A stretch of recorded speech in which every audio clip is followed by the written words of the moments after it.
Lebih baik batal nikah dibandingkan nikah dan gagal. Nah, di Pilpres nampaknya ini juga kurang lebih sama. Lebih baik batal nyapres daripada maju tapi kalah. Kalau nggak percaya, coba tanya sama Prabowo Subianto.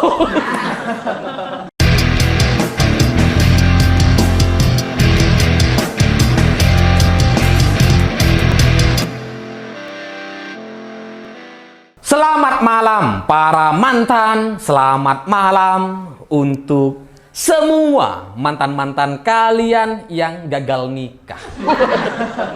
Udah foto prewedding, udah liburan bareng, udah sekamar, gagal nikah. Nah, cerita-cerita semacam itu bagi saya jadi mirip sekali dengan cerita pencapresan Anies Baswedan, karena sudah terlanjur dideklarasikan, sudah bikin piagam bareng, sudah seia sekata, seolah-olah koalisi sudah sehidup semati. Tapi belakangan ada tanda-tanda batal nyapres. Ya, karena belakangan Partai Demokrat mengancam Anies Baswedan untuk segera mengumumkan cawapresnya bulan ini, bulan Juni. Karena kalau Anies tidak kunjung mengumumkan cawapresnya, maka Partai Demokrat akan mengevaluasi dukungan terhadap Anies Baswedan. Dalam bahasa lain, ya kalau Anies gak segera mengumumkan cawapresnya bulan ini, ya Demokrat mending pilih koalisi lain. Gak usah dukung Anies gitu.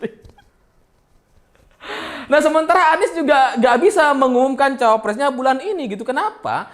Karena yang dimaui oleh Partai Demokrat adalah AHY gitu. Karena kalau bukan AHY, maka Demokrat juga akan pindah. jadi serba salah gitu.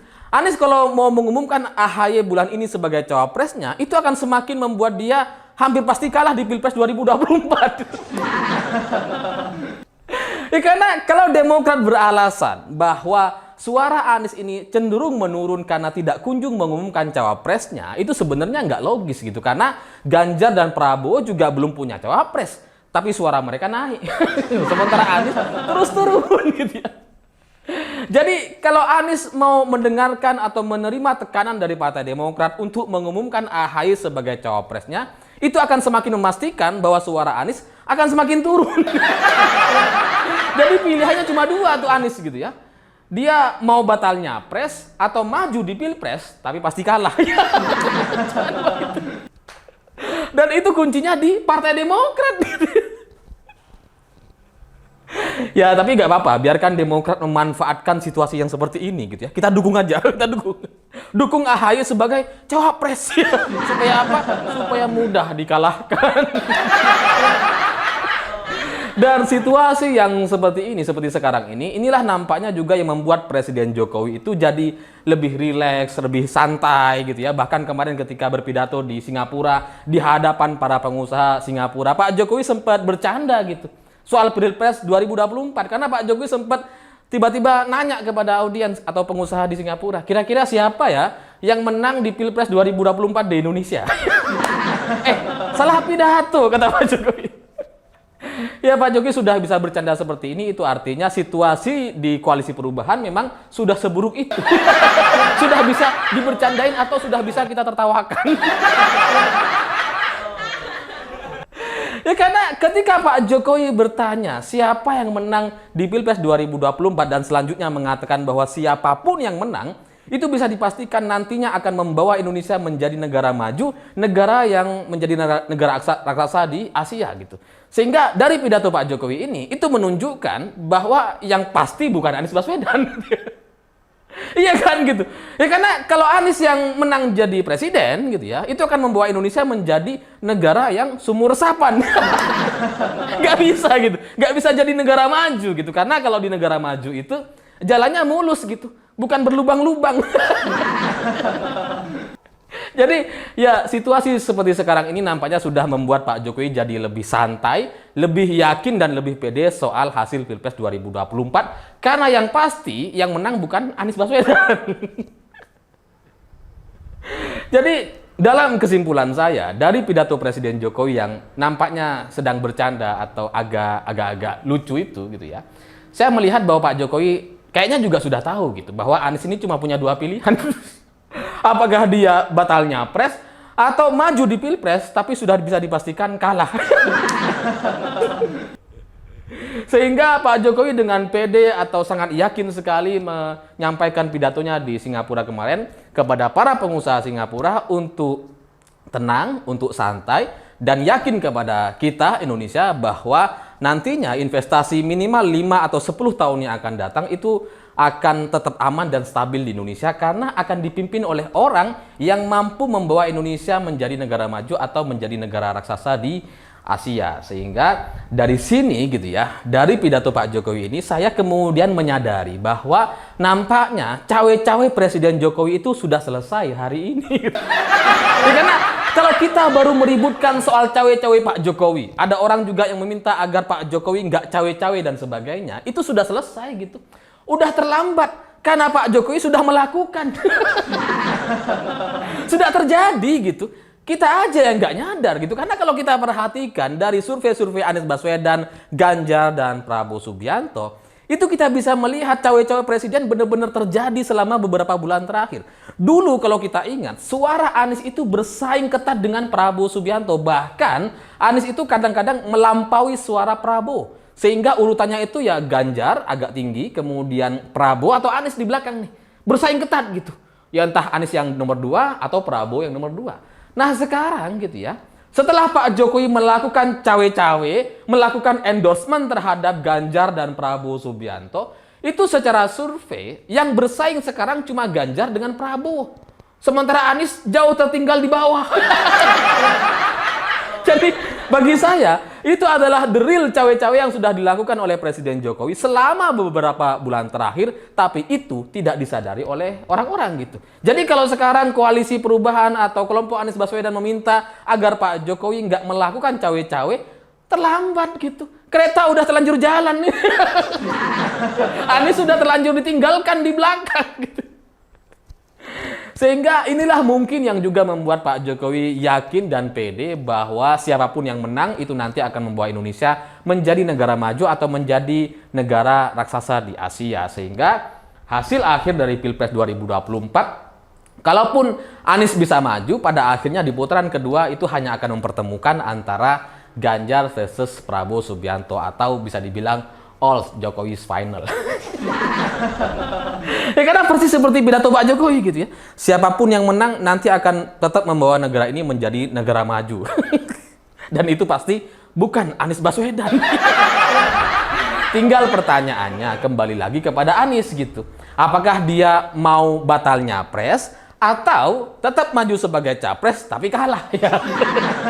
Pilihannya cuma 2 gitu. Ya, kalau bagi saya, sebagai pakar mantan, saya coba memberikan pesan-pesan kepada Anies Baswedan dan kawan-kawan, teman-teman saya yang di Nasdem dan PKS gitu ya. Percayalah bahwa kalau di hubungan pernikahan, hubungan asmara itu bisa dibilang seperti ini. Lebih baik batal nikah dibandingkan nikah dan gagal. Nah, di Pilpres nampaknya ini juga kurang lebih sama. Lebih baik batal nyapres daripada maju tapi kalah. Kalau nggak percaya, coba tanya sama Prabowo Subianto. Gimana rasanya? Itu pasti penasaran gitu. Dan peluang mereka dan peluang orang yang kalah untuk dikalahkan lagi di masa yang akan datang itu jauh-jauh lebih terbuka. Prabowo contohnya gitu. Setelah kalah 2 kali, semakin terbuka untuk dikalahkan lagi. Jadi gimana? Itu terserah Anies gitu. Tetap mau maju atau dia mau batal nyapres aja gitu. Karena kalau dia batal nyapres kemudian dia maju di Pilkada DKI, mungkin masih bisa menang gitu. Karena di Jakarta ini kan tidak seperti Nusantara gitu ya. Pemilih-pemilih di Jakarta itu masih bisa dibodoh-bodohi sama tata kata. Masih bisa mungkin gitu ya. Sehingga peluang Anies untuk menang di Pilkada DKI jauh lebih besar dibandingkan dia maju sebagai capres. Kalau di DKI mungkin masih bisa memainkan isu-isu SARA gitu ya, gubernur seiman dan sebagainya. Itu pun kalau lawannya Ahok. Kalau lawannya Gibran, wah kayak kalah lagi kayaknya. Gitu. Sementara dari sisi PKS gitu ya dan Demokrat yang sudah 10 tahun terakhir menjadi partai oposisi atau di luar pemerintahan, Saya sangat yakin mereka ini ingin sekali masuk ke dalam pemerintahan atau minimal memperbesar peluang mereka untuk menang di Pilpres 2024. Sehingga kalau mereka tetap memperjuangkan Anies dengan suara survei yang sudah terus menurun seperti itu dan tidak ada kemungkinan untuk bisa menang melawan Ganjar dan Prabowo Subianto, ya untuk apa diperjuangkan? Lagian siapa Anies Baswedan? Kader ya bukan gitu ya, pimpinan partai juga bukan, ngapain diperjuangkan gitu kan. Jadi bagi Demokrat dan PKS nampaknya mereka juga sudah mulai berpikir untuk pindah haluan atau pindah koalisi. Dan itu juga semakin terbukti dengan pernyataan-pernyataan mereka belakangan ini gitu. Karena Sudirman Said mengatakan bahwa PKS itu sudah didekati oleh pejabat dan sebagainya. Bagi saya itu hanya cerita. Cerita tentang bagaimana mereka mau mengakhiri hubungan ini. Karena mereka harus punya alasan gitu kan. Kalau mereka nggak punya alasan kan nggak bisa gitu. Sehingga dimunculkan narasi-narasi yang seperti itu, cerita-cerita seperti itu untuk dua kemungkinan. Apakah mereka akan bergabung dengan koalisi pemerintahan atau PKS mendapatkan kompensasi yang setimpal. Cuma itu pilihannya. Sementara bagi Partai Demokrat gitu ya, yang sudah belakangan ini bertemu dengan PKB, Golkar, bahkan belakangan kayaknya Puan Maharani juga akan menemui SBY nantinya gitu ya. Ini juga terbuka peluang bagi AHY untuk masuk ke dalam koalisi PDI Perjuangan gitu. Karena kalau PKS sangat sulit untuk bertemu dengan PDI Perjuangan karena ini soal perbedaan ideologi, tapi kalau Demokrat mungkin masih bisa untuk masuk ke PDI Perjuangan karena ini bukan soal ideologi. Ini hanya hubungan yang kurang harmonis antar pimpinan partai. Sehingga bagi saya lebih terbuka kalau Demokrat masuk ke dalam PDI Perjuangan dan PKS tetap bergabung dengan Gerindra atau CLBK dengan Prabowo Subianto karena sudah dua Pilpres mereka pernah bersama-sama mengusung Prabowo Subianto. Sehingga Anies Baswedan ya akan ditinggalkan bersama Nasdem. Terkucil sendiri. Ya, karena tidak ada alasan apapun bagi Partai Demokrat dan PKS untuk memperjuangkan Anies Baswedan karena dampaknya nggak ada, dia bukan siapa-siapa, dan itu tidak menguntungkan sama sekali bagi mereka. Ya karena kalau sudah tahu akan kalah, ngapain diperjuangkan? Kalau sudah tahu akan gagal, ngapain diperjuangkan? Sama seperti mantan-mantan kalian gitu kan. Udah tahu dia udah nggak bener gitu, ngapain tetap kita pertahankan? Buanglah. Tapi pada akhirnya kita lihat perubahan atau perkembangannya ke depan. Tapi dari saya, nampaknya situasi inilah yang paling relevan. Saya pikir itu. Terima kasih sudah menonton. Begitulah kura-kura.